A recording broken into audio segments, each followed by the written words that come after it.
Hi, everyone. This is Dr. Tracey Jones. Have you ever said to yourself, why doesn't the organization see what I'm capable of? Well, if so, you're going to love our next function of followership. It's called production to perfection. Think about a ship on the ocean. You're the ship and life is the ocean.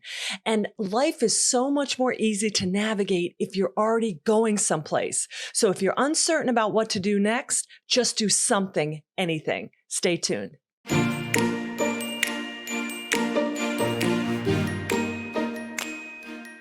You're listening to Tremendous Leadership with Dr. Tracey Jones. Hi, everyone. Welcome back. This is Dr. Tracey Jones. And today we are going to cover the third function of followership, which is called production to perfection. And in this series on the functions of followership, I take one chapter from my father's book, Life is Tremendous. He has 7 laws of leadership, and I overlay or dovetail onto them the 7 functions of followership. Because as you've heard me say many, many times before, leadership and followership are 2 sides of the same coin. So let's get started on production to perfection. What do I mean by that? Production to perfection is all about this. There is a world of difference between capability and intentionality. There are many, many people out there that are capable of performing at very high levels in your organization, but they don't. Why is that? It's because they are lacking the intentionality. And anybody that's played sports or competed for anything, even for a job, knows that the coach may see something in you and he wants results to come out of you, but you have to show up and you really have to show up on the field and put the ball where it needs to go. So that is the big difference when we talk about production to perfection. And I hear a lot of people say, hey, Tracey, the organization just doesn't recognize the greatness in me. To which I have to say, look, the leader is desperate to see followers that want to step up and deliver great results. Are you really being intentional about delivering these results, or are you just sitting there and talking about them? So if you are going to be delivering results, one of the things you're going to have to be comfortable with is you're going to have to be comfortable with making mistakes and be open to failing and be open to feedback. Okay. And I have a lot of people, especially if you're younger and you're scared about making a mistake, it's kind of what we call analysis paralysis. I don't know where to go to school. I don't know who to marry. I don't know if I should take this job. I don't know what to do. I don't know what to do. Look, none of us really knows what we're supposed to do. But the secret to success in going from a great honed seasoned follower to a tremendous leader is that whatever's in front of you, whatever experience is out there, you know what? Right or wrong, I'm going to go ahead and I'm going to try it because I would much rather live with failure than regret. Okay. And that way, at least I can go to bed at night knowing, hey, you know what? I tried it. So we talked about the ship in the ocean at the beginning, that analogy.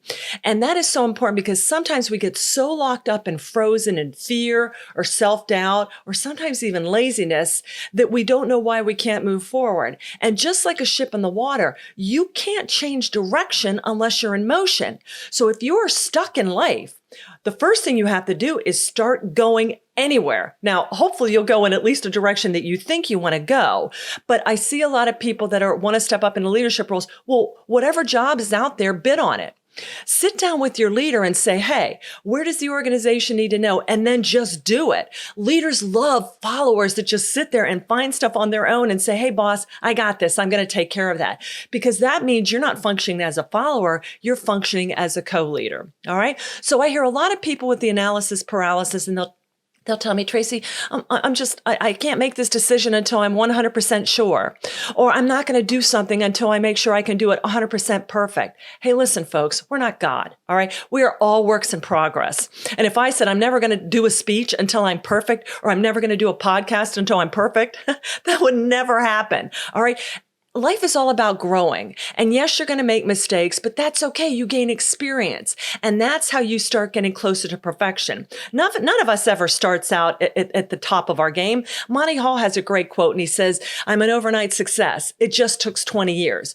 Perfection takes time. And to get to perfection, you have to consistently be producing results. And some of those results are going to exceed expectations, and some of those results are going to far fall far below. It's okay. Either way, as long as you're learning, you're growing. All right. So one of my favorite quotes is by General Patton. And again, we saw that little life-changing classic of his. I love Patton. If you are a leader or follower and you want to know about decision making, get this $2 pamphlet, The Wit and Wisdom of General George Patton, because nobody made decisions better than Patton. And he says, are you ready? And I quote, a good plan violently executed now is better than a perfect plan executed next week. How can that be? What does Patton know? What Patton knows is that the more I sit there and say, well, I'll figure it out next month, or I'll figure it out in 6 months, or he knows you're never going to figure it out and you're never going to do anything. Do something today, because what you do today is going to define you as the emerging leader that you are tomorrow. Patton also knows a really important universal truth. The hardest part of anything is getting started. That's why we write down goals, because the minute you write down that goal, that starts this ignition sequence where you're really to start taking off. That's why it's so important. And I was in aviation with airplanes and fighter jets. One of the critical times of flight is taking off. That's when, boy, all the thrust, all the propulsion, all the everything goes to getting that plane off the ground. Then once you're off, boy, then you can just glide and you make little tweaks to your flight plan to change based on storms or wind gusts or anything like that. Okay.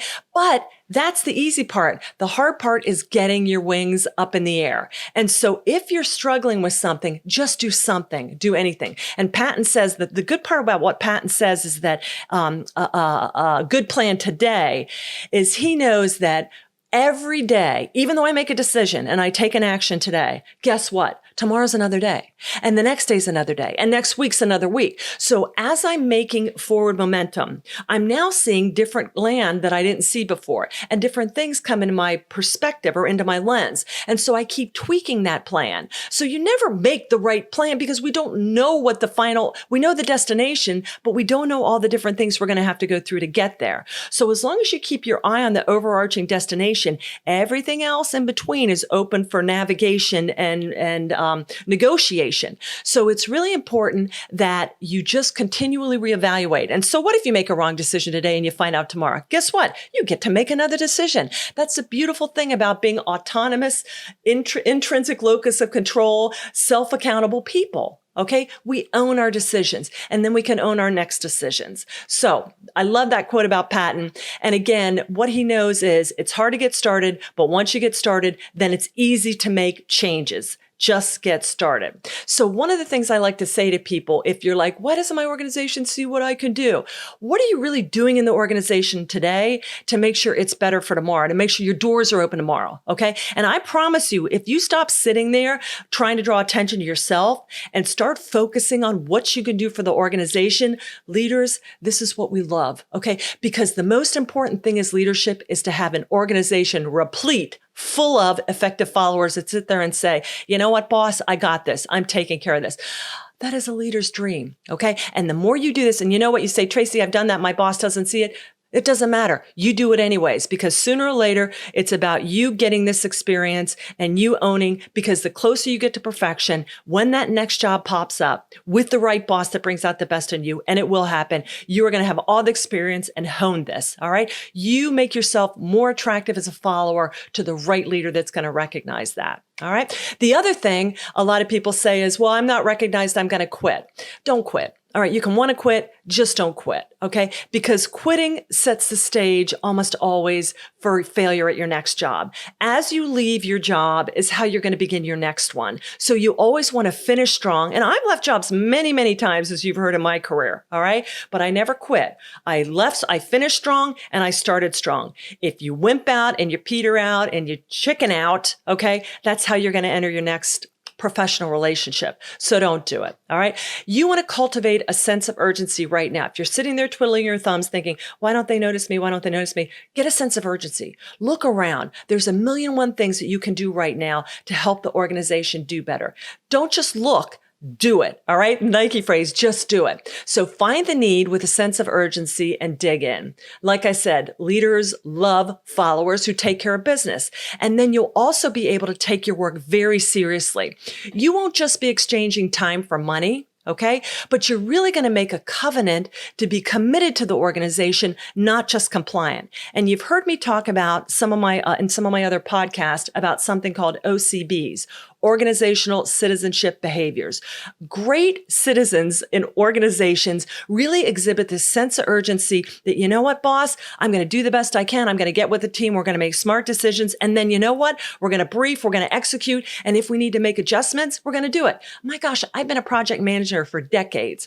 Project management, the most thankless job in the world because you are responsible for everything, but you have no direct accountability. So you're constantly watching all these different pieces of information and schedules and budgets and designs and rework and customer changes come in. That's okay. Every day you hone it. You hone it and you reel it in until you deliver that project under budget and on schedule. Okay. So think of it that way. So I hope this podcast gave you some ideas about production to perfection. Just do it. You're never going to get it right the first time. And we're all works in progress and we're never going to be perfect until we're on the other side in heaven. Okay. We're not God, but we sure can get a lot better than what we were today. So I love this story that my dad used to tell me about two construction workers, and they had lunch together every day, Bob and Jim. And every day Bob would open up his lunch pail and he would pull out a peanut butter sandwich and he would say, "Oh no, not peanut butter sandwiches again." Well, this went on day after day, week after week. One day, Bob was really worked up. He opened up his lunch pail and he looked at his peanut butter sandwich and he looked up into the heavens and he exclaimed, "Dear Lord, please, dear God, not another peanut butter sandwich." Well, Jim looked at him. He said, "Bob, if you don't like peanut butter sandwiches, why don't you tell your wife not to pack you peanut butter sandwiches?" And Bob looks at Jim and snaps and says, "Hey, you leave my wife out of this. I pack my own lunches." Okay? Isn't that a great story? So instead of complaining about why doesn't the boss see you for what you should be or what you can do, it's about what you do. Okay? Do head. It's about what you do. All right? So what are you packing in your lunchbox of life? Is it the same old, and you go to work crying about why you got passed over for promotion? Don't grouse about it. Pack something in your life that when you come to work, people are going to be like, yeah, get excited about it. Have a sense of urgency. I hope that really helped you with this production to perfection. Thanks so much for tuning in. Again, if you heard something on the podcast you like, please leave us a comment below. We answer all our comments. We love reaching out to our tremendous tribe. There's also links above that you can find the different books that we referenced in this, and also sign up for our e-blast list. We gave away free ebooks, free webinars, free podcasts, free tremendous wisdom for life. And also make sure you leave us a rating wherever you listen. We'd love the honor of a 5-star rating. And you can reach out to me directly at tremendousleadership.com if you would like to learn more about working with you or your organization on how to get to production to perfection. Thank you for listening to Tremendous Leadership with Dr. Tracey Jones. Find out more about Dr. Jones at www.tremendousleadership.com. If you've been ignited by something you heard in this episode, let us know by leaving a review for Tremendous Leadership wherever you listen to podcasts, or by sending us a message through www.tremendousleadership.com.